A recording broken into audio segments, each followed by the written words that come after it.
ನಮಸ್ಕಾರ. ರಿವ್ಯೂ ಚಾನಲ್ಗೆ ಸ್ವಾಗತ. ನಾನು ಸೌಖ್ಯ ಗಾಂವ್ಕರ್. ಗವರ್ನರ್ ಕೆಲವು ಸಾಲುಗಳನ್ನು ಓದಿ ಎದ್ದು ನಡೆದ ಬೆಳವಣಿಗೆಗೆ ಸಂಬಂಧಪಟ್ಟಂತೆ ಸಿದ್ದರಾಮಯ್ಯನವರ ಸರ್ಕಾರ ಈಗ ಸಿಡಿದೆದ್ದಿದೆ. ಇದೇ ಹೊತ್ತಲ್ಲಿ ಬಿಜೆಪಿ ಈಗ ದೂರನ್ನ ದಾಖಲಿಸಿರೋದು, ಮ್ಯಾನ್ ಹ್ಯಾಂಡ್ಲಿಂಗ್ ಮಾಡಿದ್ದಾರೆ, ರಾಜ್ಯಪಾಲರ ಮೇಲೇನೆ ಎರಗಿದ್ದಾರೆ, ಅವರನ್ನು ತಳ್ಳೋದಕ್ಕೆ ಮುಂದಾಗಿದ್ದಾರೆ ಅಂತೆಲ್ಲ ಒಂದು ದೂರು ದಾಖಲಾಗಿದೆ. ಅತ್ಯಂತ ಮಹತ್ವ ಪಡ್ಕೊಳ್ತಿದೆ. ಕಾನೂನು ಹೋರಾಟಕ್ಕೂ ಬಿಜೆಪಿ ಸಜ್ಜಾಗ್ತಿರೋದು. ಮತ್ತೊಂದು ಕಡೆ ಸುಪ್ರೀಂ ಕೋರ್ಟ್ ರಾಜ್ಯಪಾಲರ ಬಗ್ಗೆ ಹೇಳಿರೋದು ಏನು, ಇದು ಅತ್ಯಂತ ಪ್ರಮುಖವಾದ ವಿಚಾರ. ಈ ಹೊತ್ತಲ್ಲಿ ಇಷ್ಟು ದೊಡ್ಡ ಜಟಾಪಟಿ ಕರ್ನಾಟಕದ ಇತಿಹಾಸದಲ್ಲಿ ಮೊದಲ ಬಾರಿಗೆ ನಡೆದಿರೋದು ಇದು. ಹಾಗಾಗಿ ಡೀಟೇಲ್ಸ್ನ ನೋಡ್ತಾ ಹೋಗೋಣ. ಸಿದ್ದರಾಮಯ್ಯನವರ ಮುಂದಿನ ನಡೆ ಏನು, ಮತ್ತೊಂದು ಕಡೆ ಬಿಜೆಪಿ ಏನನ್ನ ಮಾಡೋದಕ್ಕೆ ಹೊರಟಿದೆ, ಮಾಹಿತಿ ಇಡ್ತಾ ಹೋಗ್ತೀವಿ. ಮಿಸ್ ಮಾಡದೆ ನಮ್ಮ ಚಾನಲ್ನ ಸಬ್ಸ್ಕ್ರೈಬ್ ಮಾಡಿ, ನಿಮ್ಮ ಅಭಿಪ್ರಾಯ ಕಮೆಂಟ್ ಮಾಡಿ ತಿಳಿಸಿ. ಎಸ್ ವೀಕ್ಷಕರೇ, ಸದ್ಯ ಈಗ ಈ ಬೆಳವಣಿಗೆಗೆ ಸಂಬಂಧಪಟ್ಟಂತೆ ಸುಪ್ರೀಂ ಕೋರ್ಟ್ನಲ್ಲಿ ಏನಾಗಬಹುದು ಅನ್ನೋ ತೀವ್ರ ಕುತೂಹಲ. ಯಾಕಂದ್ರೆ ಸರ್ಕಾರ ತಾವೇ ಸುಪ್ರೀಂ ಕೋರ್ಟ್ಗೆ ಹೋಗ್ತೀವಿ ಅಂತಿದ್ದಾರೆ. ರಾಜ್ಯಪಾಲರು ತಾನೂ ಕೂಡ ಕಾನೂನು ದಾರಿಯಲ್ಲಿ ಉತ್ತರ ಕೊಡೋದಕ್ಕೆ ಬೇಕಾದಂಥ ಎಲ್ಲ ತಯಾರಿಗಳನ್ನ ಆಲ್ರೆಡಿ ಮಾಡ್ಕೊಂಡು ಬಿಟ್ಟಿದ್ದಾರೆ.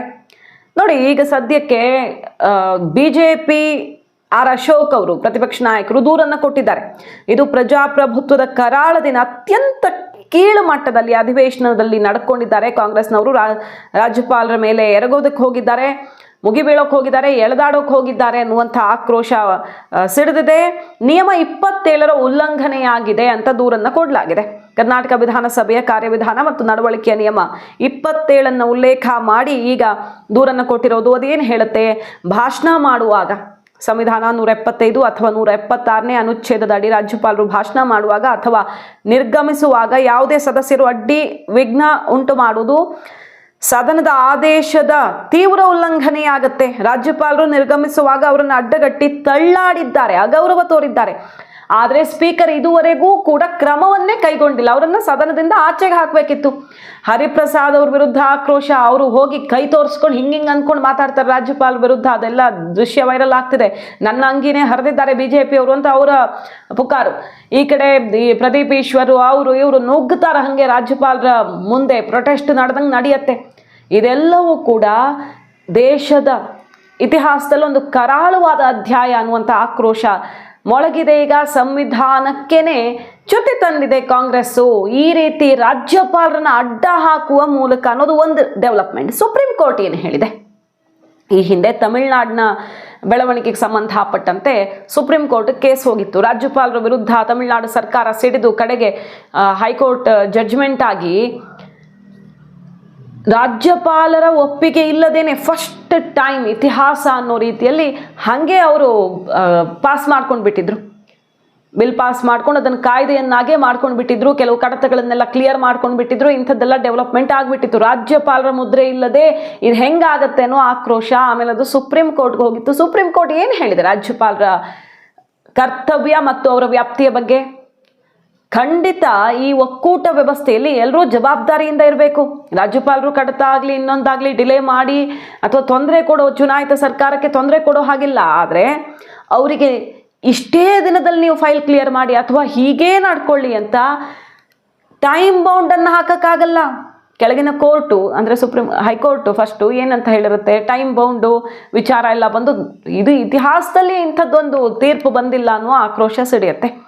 ಆಮೇಲೆ ಸುಪ್ರೀಂ ಕೋರ್ಟ್ ಹೇಳುತ್ತೆ, ಸುಪ್ರೀಂ ಕೋರ್ಟು ಹೇಳ್ಬೋದು ಅಷ್ಟೇ, ರಾಜ್ಯಪಾಲರೇ ನೀವು ಹಿಂಗೆ ಮಾಡಿ ಚುನಾಯಿತ ಸರ್ಕಾರದ ಜೊತೆಗೆ ಕಮ್ಯುನಿಕೇಷನ್ನಲ್ಲಿ ಕ್ಲಿಯರ್ ಮಾಡ್ಕೊಳ್ಳಿ ಅಂತ ಹೇಳಬಹುದೇ ಬಿಟ್ಟರೆ ರಾಜ್ಯಪಾಲರಿಗೆ ನಾವು ಟೈಮ್ ಲಿಮಿಟನ್ನು, ಬೌಂಡ್ರಿಯನ್ನು ರಾಷ್ಟ್ರಪತಿ ಮತ್ತು ರಾಜ್ಯಪಾಲರಿಗೆ ಹಾಕೋಕ್ಕಾಗಲ್ಲ. ರಾಷ್ಟ್ರಪತಿ ಮುರ್ಮು ಅವರೇ ಪತ್ರ ಬರೆದು ಪ್ರಶ್ನೆ ಮಾಡಿರ್ತಾರೆ ಸುಪ್ರೀಂ ಕೋರ್ಟ್ಗೆ. ಆ ಹಕ್ಕಿದೆಯಾ ಹಕ್ಕು ರಾಜ್ಯಪಾಲರಿಗೆ ಡೆಡ್ ಲೈನ್ ಕೊಟ್ಟು ನಿರ್ಧರಿಸುವಂಥ ಹಕ್ಕಿದೆಯಾ, ನೀವು ಕ್ಲಾರಿಫೈ ಮಾಡಿ ಅಂತ ಕೇಳಿರ್ತಾರೆ ದ್ರೌಪದಿ ಮುರ್ಮು ಅವರು. ಅದಕ್ಕೆ ವಿಚಾರಣೆಯ ಬಳಿಕ ಅಂತಿಮವಾಗಿ ಬಂದಿದ್ದ ತೀರ್ಪೇನು, ನಾವು ಬೌಂಡ್ರಿ ಹಾಕಕ್ಕಾಗಲ್ಲ. ಅವ್ರಿಗೆ ಅವರದ್ದೇ ಆದ ವಿವೇಚನೆ ಇರುತ್ತೆ, ಅವರದ್ದೇ ಆದಂಥ ಅಧಿಕಾರ ಇರುತ್ತೆ. ಈ ದೇಶದಲ್ಲಿ ಅರಾಜಕತೆ ಸೃಷ್ಟಿಯಾಗಿ ಹೋಗಲ್ವಾ? ಸುಪ್ರೀಂ ಕೋರ್ಟು ರಾಷ್ಟ್ರಪತಿ ಮತ್ತು ರಾಜ್ಯಪಾಲರ ಕರ್ತವ್ಯಗಳಿಗೆ ಚೌಕಟ್ಟನ್ನು ಹಾಕಿಬಿಟ್ರೆ ಅನ್ನೋ ವಿಷಯವೇ ಅಲ್ಲಿ ದೊಡ್ಡ ಮಟ್ಟದಲ್ಲಿ ಚರ್ಚೆಯಾಗಿ ಕಡೆಗೆ ಈ ನಿರ್ಧಾರ ಪ್ರಕಟವಾಗಿತ್ತು. ಹಾಗಾದರೆ ಈ ಕಡತ ಕ್ಲಿಯರ್ ಮಾಡೋ ವಿಚಾರದಲ್ಲಿನೋ ಇಂಥದ್ದೊಂದು ಜಡ್ಜ್ಮೆಂಟ್ ಬಂದಿದೆ. ಈ ಭಾಷಣದ ವಿಷಯದಲ್ಲಿ ಇದುವರೆಗೂ ಯಾವ ಕೇಸು ಸುಪ್ರೀಂ ಕೋರ್ಟಲ್ಲಿ ಈ ಸ್ವರೂಪದಲ್ಲಿ ಹೋಗೇ ಇಲ್ಲ. ಈಗ ಹೋಗ್ತೀನಿ ಅಂತಿದ್ದಾರೆ, ತಯಾರಿ ಮಾಡ್ಕೊಳ್ತಿದ್ದಾರೆ ಸಿದ್ದರಾಮಯ್ಯನವರು. ಶಾಸಕಾಂಗ ಸಭೆನೂ ಕರಿತಾ ಇದ್ದಾರೆ. ಎಲ್ಲ ಬಗೆಯಲ್ಲೂ ಹೊರಗಡೆ ಹೋರಾಟ ಮತ್ತು ಕಾನೂನು ಹೋರಾಟ ಎಲ್ಲ ತಯಾರಿ ನಡೀತಿದೆ. ರಾಜ್ಯಪಾಲರಿಗೆ ಗೋ ಬ್ಯಾಕ್ ಘೋಷಣೆ ಕೂಗೋದಿಕ್ಕೆ, ಧಿಕ್ಕಾರ ಹಾಕೋದಿಕ್ಕೆ ತಯಾರಿಯನ್ನ ಛೀಮಾರಿ ಹಾಕಬೇಕು ಅನ್ನೋ ರೀತಿಯಲ್ಲಿ ಕಾಂಗ್ರೆಸ್ಸು ರೆಡಿ ಮಾಡ್ಕೊಂಡಿದೆ. ಸರಿ, ಸುಪ್ರೀಂ ಕೋರ್ಟ್ಗೆ ಹೋದ್ರೆ ಏನಾಗುತ್ತೆ? ರಾಜ್ಯಪಾಲರಿಗೆ ಒಂದಿಷ್ಟು ಅವಕಾಶಗಳಿವೆ, ಅವರದ್ದೇ ಆದಂತಹ, ಖಂಡಿತವಾಗಿ ಅವ್ರಿಗೆ ಒಂದು ಸ್ವಾತಂತ್ರ್ಯ ಅಂತೂ ಇದ್ದೇ ಇದೆ. ಅವರು ಆ ಪೀಠದಲ್ಲಿ ಕೂತ್ಕೊಂಡು ರಾಜ್ಯಪಾಲರು ಭಾಷಣವನ್ನ ಸಂಪೂರ್ಣವಾಗಿ ಮಾಡ್ಬೇಕಂತಿಲ್ಲ. ಆ ಪ್ರತಿ ಇಟ್ಟು ಹೋದ್ರೂ ಕೂಡ ಆಗತ್ತೆ. ಮತ್ತೆ ರಾಷ್ಟ್ರಪತಿಗಳ ಸಹಿ ಬಿದ್ದಿದೆ ಇದಕ್ಕೆ, ಈ ಕಾಯ್ದೆಗೆ. ನಾನು ರಾಷ್ಟ್ರಪತಿಗಳ ಅಂಡರ್ ಕೆಲಸ ಮಾಡ್ತಿರೋದು, ನಾನು ಹೆಂಗೆ ರಾಷ್ಟ್ರಪತಿಗಳಿಗೆ ವಿರುದ್ಧ ದಿಕ್ಕಿನಲ್ಲಿ ಚಲಿಸ್ಲಿ, ಅವ್ರಿಗೆ ವಿರುದ್ಧ ನಾನು ಮಾತಾಡ್ಲಾ ಅನ್ನೋದು ರಾಜ್ಯಪಾಲರ ಟೆಕ್ನಿಕಲ್ ಪಾಯಿಂಟ್. ಹಾಗಾಗಿ ನನಗೆ ಇಷ್ಟ ಇಲ್ಲದಿರೋದನ್ನ ಮತ್ತು ನಾನು ಮಾಡೋದಕ್ಕೆ ಸಾಧ್ಯವಿಲ್ಲದನ್ನ ಒತ್ತಾಯಪೂರ್ವಕವಾಗಿ ಸರ್ಕಾರ ನನ್ನಿಂದ ಮಾಡಿಸೋಕೆ ಸಾಧ್ಯ ಇಲ್ಲ ಅಂತ ಕಾನೂನು ಹೋರಾಟ ರಾಜ್ಯಪಾಲರು ಮಾಡಬಹುದಾಗಿದೆ. ಹಾಗಾಗಿ ಸುಪ್ರೀಂ ಕೋರ್ಟು ರಾಜ್ಯಪಾಲರ ವಿಚಾರದಲ್ಲಿ ಮಧ್ಯಪ್ರವೇಶಿಸಲ್ಲ, ಹೇಳ್ಬಹುದಷ್ಟೇ. ನಾವು ಈ ಫೆಡರಲ್ ಸಿಸ್ಟಮ್ ಅಲ್ಲಿ ಯಾವುದು ಡಿಲೇ ಮಾಡದೆ ನೀಟಾಗಿ ಆಗಲಿ ಅಂತ ಹೇಳಬಹುದಷ್ಟೇ ಅನ್ನೋದನ್ನ ಸ್ಪಷ್ಟವಾಗಿ ಹೇಳಿತ್ತು.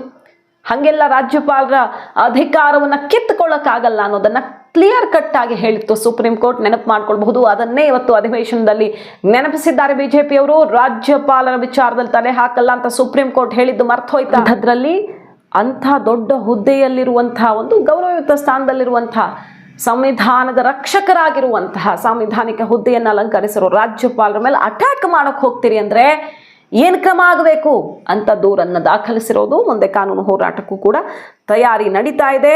ಅಷ್ಟೇ ಅಲ್ಲದೆ ಹಿಂದೆ ರಾಜ್ಯಪಾಲ ಭಾರದ್ವಾಜ್ ಅವರು ಕೂಡ ಪೂರ್ತಿ ಓದಿರಲಿಲ್ಲ ಅನ್ನೋ ರೀತಿಯಲ್ಲಿ ಒಂದು ಎಕ್ಸಾಂಪಲ್ ಎಲ್ಲ ಕೊಟ್ಟು ಹೇಳ್ತಿದ್ದಾರೆ ಅವರು, ಯಡಿಯೂರಪ್ಪನವರು CM ಆಗಿದ್ದ ಕಾಲದಲ್ಲಿ ಏನಾಗಿತ್ತು ಅಂತ. ಈಗ ಸಿದ್ದರಾಮಯ್ಯನವರ ಆಕ್ರೋಶ ಏನು? ಜಿ ಹೆಸರನ್ನ ನಾವು ಒಪ್ಪಲ್ಲ, ಮತ್ತೆ ಹೆಸರಿಗಷ್ಟೇ ವಿರೋಧ ಅಲ್ಲ, ದಲಿತರು ಬಡವರಿಗೆ ಅನ್ಯಾಯ ಆಗ್ತಿದೆ, ಬಡವರಿಗೆ ಉದ್ಯೋಗ ಖಾತ್ರಿಯೇ ಇಲ್ಲ, ಊರು ಬಿಟ್ಟು ಸಿಟಿಗಳಿಗೆ ಹೋಗೋ ಪರಿಸ್ಥಿತಿ ಬರುತ್ತೆ, 365 ದಿನ ಯಾವಾಗ ಕೇಳಿದ್ರು ಕೆಲಸ ಸಿಗಲ್ಲ. ಹಾಗಾಗಿ ಇಷ್ಟೆಲ್ಲ ಸಮಸ್ಯೆ ಇರೋ ಜಿ ವಿರುದ್ಧ ನಾವು ಹೋರಾಟ ಮಾಡಲೇಬೇಕು, ಮತ್ತೆ ನರೇಗಾ ಮರುಸ್ಥಾಪಿಸಲೇಬೇಕು. ಅದಕ್ಕೆ ನಾವು ನಿರ್ಧಾರ ಮಾಡಿದ್ರೆ ರಾಜ್ಯಪಾಲರು ಕೇಂದ್ರ ಬರ್ಕೊಟ್ಟು ಭಾಷಣ ಮಾಡಿದ್ದಾರೆ ಇಲ್ಲಿ ಅನ್ನುವ ಆಕ್ರೋಶವನ್ನ ಸಿಡಿದಿದ್ದಾರೆ. ಹೋರಾಟಕ್ಕೆ ಕರೆ ಕೊಟ್ಟಿದ್ದಾರೆ ಸಿದ್ದರಾಮಯ್ಯನವರೇ. ಬಿಜೆಪಿ ಹೇಳ್ತಿರೋದೇನು, ಯಾವುದೇ ನಿಯಮವನ್ನು ರಾಜ್ಯಪಾಲರು ಉಲ್ಲಂಘನೆ ಮಾಡಿಲ್ಲ. ಮೊದಲ ಕೆಲವು ಸಾಲು, ಕಡೆಯ ಕೆಲವು ಸಾಲುಗಳನ್ನು ಮಾತ್ರ ಓದಿ ಹೇಳಿದ್ದಾರೆ.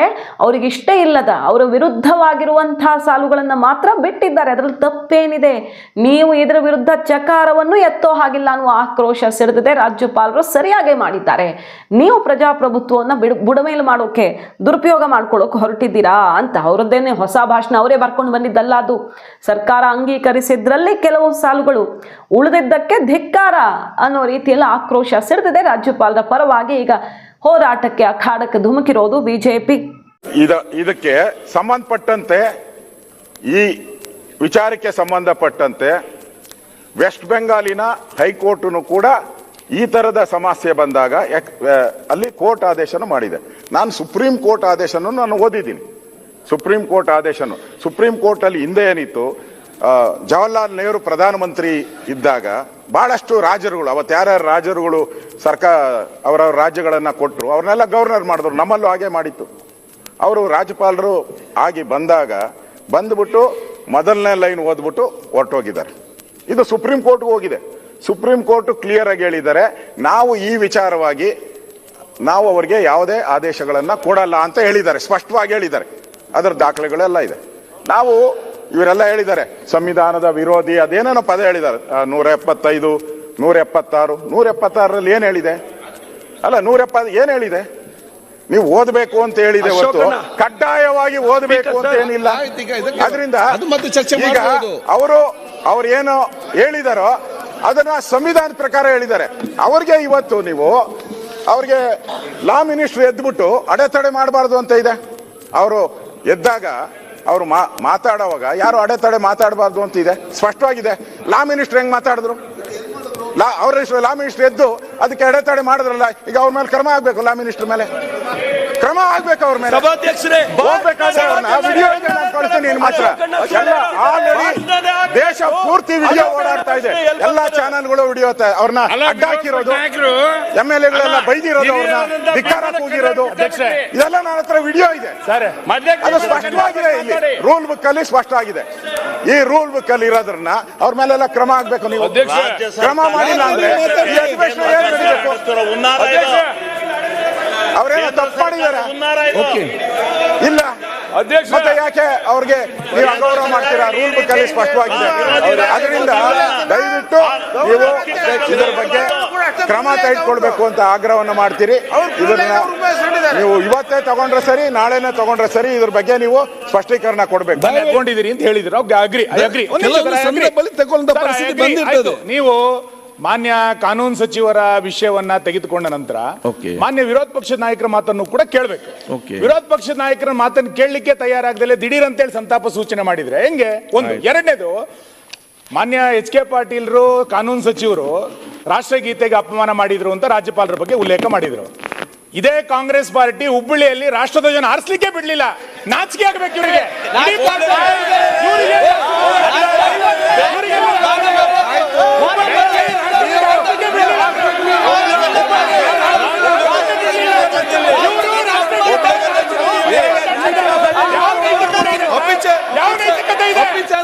ಮತ್ತೆ ಸದನ ನಡೆದ ರೀತಿಯ ಬಗ್ಗೆನೂ ಕೂಡ ಒಳಗಡೆನೂ ಆಕ್ರೋಶ ವ್ಯಕ್ತವಾಗಿದೆ. ಸುನಿಲ್ ಕುಮಾರ್ ಅವರು ಎತ್ತಿದ ಪ್ರಶ್ನೆಗಳ ಕೋಲಾಹಲ ಸೃಷ್ಟಿಯಾಗುತ್ತೆ. ಮತ್ತು ಬಿಜೆಪಿ ಅವರು ಹೇಳ್ತಿರೋದು, ಒಬ್ಬ ದಲಿತ ನಾಯಕ ಅನ್ನೋ ಕಾರಣಕ್ಕೆ ರಾಜ್ಯಪಾಲರನ್ನ ಅವರ ಸಮುದಾಯದ ಟಾರ್ಗೆಟ್ ಮಾಡೋಕೆ ಹಿಂಗೆ ಮಾಡ್ತಿದ್ದೀರಾ ಅಂತ ಅಲ್ಲಿ ಜಾತಿ ವಿಚಾರನೂ ಬಂದ್ಬಿಟ್ಟಿದೆ.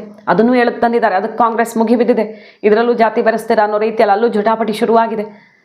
ಸೊ ರಾಜ್ಯಪಾಲರು ನಡೆದುಕೊಂಡ ರೀತಿ ಮತ್ತು ಸರ್ಕಾರ ಈಗ ಅವರ ವಿರುದ್ಧ ಮುಗಿಬಿದ್ದಿರೋ ರೀತಿ, ಈ ದೇಶದ ಗಮನ ಸೆಳಿತಿರೋದು ಈ ಬೆಳವಣಿಗೆ. ಸುನಿಲ್ ಕುಮಾರ್ ಅವರು ಹೇಳ್ತಾರೆ, ವಿಪಕ್ಷ ನಾಯಕನಿಗೆ ಮಾತಾಡೋಕೆ ಅವಕಾಶ ಕೊಡದೆ ಸಂತಾಪ ಸೂಚನೆಗೆ ಹೋಗ್ತಾರೆ. ಅಂದ್ರೆ ಬಹಳ ಪ್ಲಾನ್ಡ್ ಆಗಿ ಈ ಸರ್ಕಾರ ವಿರೋಧ ಪಕ್ಷಗಳನ್ನ ಕಟ್ಟಾಕಬೇಕು, ಇಲ್ಲಿ ಏನಕ್ಕೂ ಅವಕಾಶ ಮಾಡಿಕೊಡಬಾರ್ದು ಅಂತಾನೆ ನಿರ್ಧಾರ ಮಾಡಿಕೊಂಡೇ ಸೆಷನ್ ಅನ್ನ ಶುರು ಮಾಡಿರೋದು ಅನ್ನೋ ರೀತಿಯಲ್ಲಿ ಮುಗಿಬಿದ್ದಿದ್ದಾರೆ. ಸ್ಪೀಕರ್ ಕೂಡ ಗರಂ ಆಗಿ ನನಗೆ ಪಾಠ ಮಾಡ್ತೀರಾ ಅಂತ ಅವರು ಸೆಟ್ಟಾಗಿರೋದು. ಜಟಾಪಟಿ ಈಗ ಕಲಾಪದಲ್ಲಿ ತಾರಕಕ್ಕೇರ್ತಿದೆ. ಕಾನೂನು ಹೋರಾಟದ ಸುತ್ತ ಈಗ ಎಲ್ಲರ ಚಿತ್ತ. ಸುಪ್ರೀಂ ಕೋರ್ಟ್ನಲ್ಲಿ ಈ ರಾಜ್ಯಪಾಲರ ಭಾಷಣದ ಬಗ್ಗೆ ಹೊಸ ತೀರ್ಪು ಈಗ ಹೋದ್ರೆ, ಸಿದ್ದರಾಮಯ್ಯನವ್ರು ಹೋದ್ರೆ ಹೊಸದಾಗಿ ಈ ವಿಚಾರ ತೀರ್ಪಾಗಿ ಬರಬೇಕು. ಮುಂದೆಲ್ಲ ರೆಫರೆನ್ಸ್ ಆಗಿ ಪರಿಣಮಿಸಬಹುದು. ಬಹಳಷ್ಟು ಕಡೆಗಳಲ್ಲಿ ಇಂಥದ್ದಾಗ್ತಿದೆ. ಈಗ ತಮಿಳುನಾಡು, ಕೇರಳ ಎಲ್ಲ ಕಡೆ ಆಗ್ತಿದೆ. ಸೊ ಸಿದ್ದರಾಮಯ್ಯನವರು ಕೋರ್ಟ್ಗೆ ಹೋಗಿದ್ದೇ ಹೌದಾದ್ರೆ ಸುಪ್ರೀಂ ಕೋರ್ಟ್ನಲ್ಲಿ ರಾಜ್ಯಪಾಲರ ಕರ್ತವ್ಯಕ್ಕೆ ನಾವು ಅಡ್ಡಿಪಡಿಸಲ್ಲ ಅಂತ ಹೇಳಾಗಿದೆ. ಈ ಭಾಷಣಕ್ಕೊಂದು ವ್ಯಾಖ್ಯಾನ ಹೊಸದಾಗಬೇಕು.